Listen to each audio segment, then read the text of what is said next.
ଏଠି କ'ଣ କରୁଛୁ ବସିକିନା? ଆସିଛି ନା କରି ମୁଁ ଏବେ ସମସ୍ତଙ୍କ ପାଇଁ ପିଠା କରୁଛି।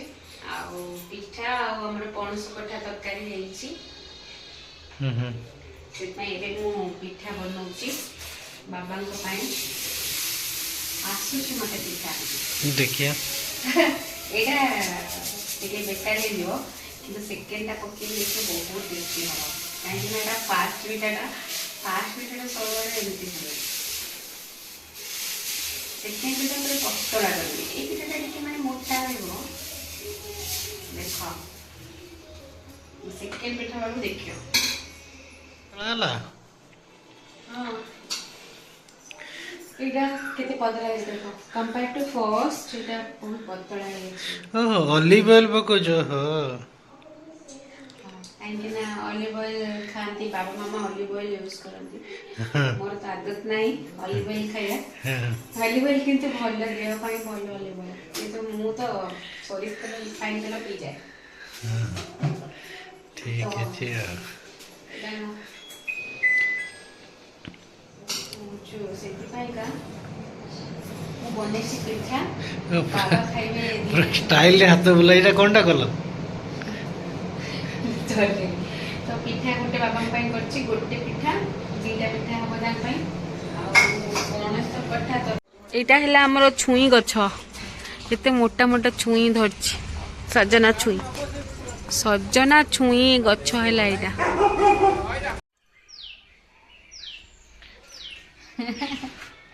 ମାମା ଏଇଟା ଆସୁଛନ୍ତି।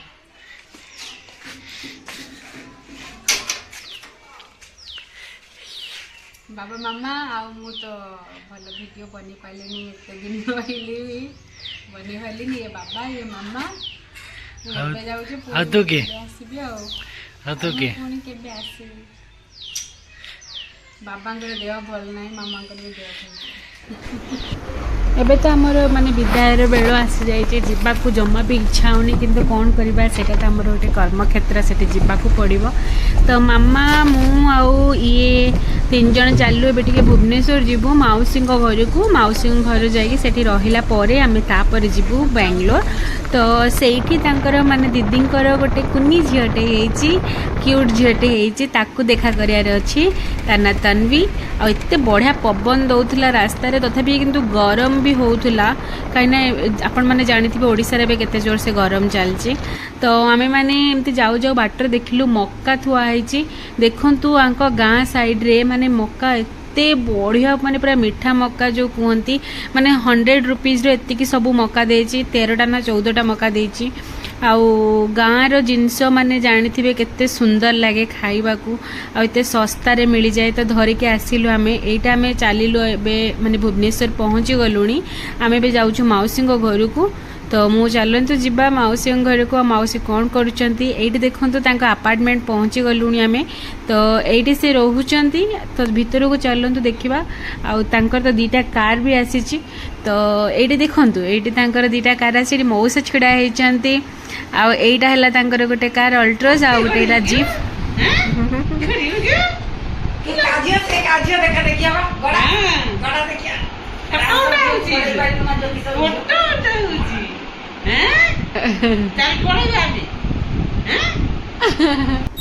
ଛୁଆ ସାଙ୍ଗରେ ମଜାମସ୍ତି ସରିଲା ପରେ ଏଇଠି ଆମର ମଉସା ଦେଖନ୍ତୁ ପୂଜା କରୁଛନ୍ତି, ଠାକୁର ପୂଜା। ତାପରେ ଆମେ ତଳକୁ ଯିବାର ବି ଅଛି। ତ ଆମେ ଏଠି ତାଙ୍କର ମୋର ତଳକୁ ପଳେଇ ଆସିଥିଲୁ ଖାଇବା ପାଇଁ, ବୁଲାବୁଲି କରିବାକୁ। ଆପାର୍ଟମେଣ୍ଟ ଭିତରେ ତଳେ ବୁଲିବାକୁ ଭଲ ଲାଗେ ଟିକେ, ଗ୍ରାଉଣ୍ଡ ସ୍ପେସ୍ରେ। ତ ଆମମାନେ ଦେଖୁଥିଲୁ କେତେ ସୁନ୍ଦର ହେଇଛି ତାଙ୍କର। ଆଉ ଏମିତି ସବୁ ଏନ୍ଜୟ କରିକି ବରା ପିଆଜି ବାହାରୁ ଟିକେ ଖାଇଦେଲୁ। ଖାଇସାରିଲା ପରେ ଆମମାନେ ଚାଲିଲୁ ପୁଣି ଉପରକୁ। ମୋତେ ବି ଛୁଆ ସାଙ୍ଗରେ ବହୁତ ଖେଳିବାର ଅଛି। ଏଇଠି ତାଙ୍କ ବାଉଣ୍ଡ୍ରି ଭିତରେ ଗୋଟେ ସୁନ୍ଦର ମନ୍ଦିରଟେ ହେଇଥିଲା ନୂଆଟେ, ତାକୁ ବି ଦେଖିଲୁ। କେତେ ସୁନ୍ଦର ଫାଉଣ୍ଟେନ୍ ବି ଦେଖାହେଉଛି ନା। ତାପରେ ଗୋଟେ କୁନି ଛୁଆ ହେଇଛି, ଛୋଟ ପିଲା ହେଇଛି। ସେ ଉଠୁନି, ଖାଲି ଶୋଉଛି। କୁନୁମା, ଏ କୁନୁମା, ତନୁମା, ଉଠି ପଡ଼। ତନୁମା, ଏ ତନୁମା। ଏଇଠି ବେବି ଦେଖନ୍ତୁ କେମିତି ତା ସହିତ କଥା କହୁଛନ୍ତି। ଆଉ ସେ ଦି ଜଣ ସେ ଶୋଇଥିଲା ବେଳେ ଇଏ ତା ସହିତ ବଲ ବଲ ହେଉଛନ୍ତି। ସିଏ ବି ବୁଝୁଛି, ସେ ବହୁତ ଭଲ ପାଏ ସାନ ବାପାକୁ ନା। ତନୁ ମାମା ତନୁ ମାମା ଉଠିବନି କି? ତନୁ ମାମା ଉଠିଯାଅ। ତାପରେ ଏଇଠି ମୁଁ ଆସି ଯାଇଥିଲି ମାନେ ଭୁବନେଶ୍ୱର ଏୟାରପୋର୍ଟକୁ, କାହିଁକି ନା ମୋତେ ଫ୍ଲାଇଟ୍ ଧରିବାର ଥିଲା, ତ ସେଥିପାଇଁ ଜଲ୍ଦି ଜଲ୍ଦି ପଳେଇ ଆସିଥିଲୁ। ତ ଏଇଠି ଦେଖନ୍ତୁ କେତେ ଲମ୍ବା ଲାଇନ୍ରେ ସବୁ ଗାଡ଼ି ଗୁଡ଼ା ଚାଲିଛି। ତାପରେ ଫାଇନାଲି ମୁଁ ଓହ୍ଲେଇକି ଯାଇକି ଲଗେଜ୍ ସବୁ ରଖିଦେଲି, ଆଉ ଭିତରକୁ ଏଣ୍ଟ୍ରି କଲି। ଯାହା ବି ଯେମିତିକି ସବୁ ଥାଏ ପ୍ରୋସେସ୍ ସବୁ କମ୍ପ୍ଲିଟ୍ କଲି। କମ୍ପ୍ଲିଟ୍ କଲା ପରେ ଗଲି ମୁଁ ଏବେ ୱେଟିଂ ରୁମ୍କୁ, ଉପରକୁ ଚାଲିଲି। ଆଉ ଭାବୁଛି କେତେବେଳେ ଆସିବ। ତାପରେ ହଠାତ୍ ସେ ମେସେଜ୍ ଆସିଲା କି ଫ୍ଲାଇଟ୍ ଡିଲେ ଅଛି। ମାନେ ମୋ ମୁଣ୍ଡ ପୁରା ଗୋଲ ହେଇଗଲା। ଏତେ ସମୟ ବସିବି, କ'ଣ କରିବି, ମାନେ କିଛି ବି ଜାଣିପାରିଲିନି।